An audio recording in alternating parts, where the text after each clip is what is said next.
С сегодняшнего дня данный маршрут будет обслуживать индивидуальный предприниматель Зварич Владимир Гаврилович. Обслуживание будет происходить автобусами среднего класса. В будние дни в порядке 10 единиц, в выходные дни 7 единиц на линии будут находиться. Существенное отличие, конечно же, сегодняшнего дня будет для пассажиров в том, что автобусы новые, завода-изготовителя, автобусы среднего класса вместимостью не менее 50 пассажиров общее количество, 19 посадочных мест.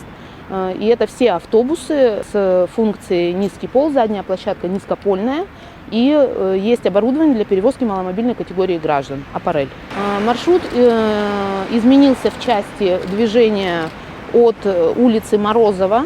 В данном случае сейчас автобус едет в прямом направлении Давпан, улица Морозова, поворот на улицу Коммунистическая, дальше до Кольца и поворот на Октябрьский проспект.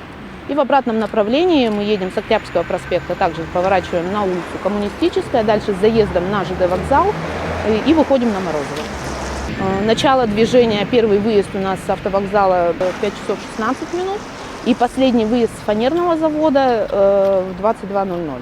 А в целом сильно отличается от того, что было раньше по элеваторам? Ну, по элеваторной было просто побыстрее, и там порой надо было выйти. А так нет, нормально сейчас. В час пик, не знаю, как будет. Сейчас нормально. Больше автобус. В 33-й порой нельзя было влезть. В этом нормально. На этом маршруте я езжу часто. Это хорошо, что автобусы добавили, новые. Конечно, он немножко длиннее стал, ну, ничего. Зато часто и он всегда был битком забит. Вообще невозможно было зайти, выйти вот в маленьких маршрутках. А сейчас свободно, хорошо.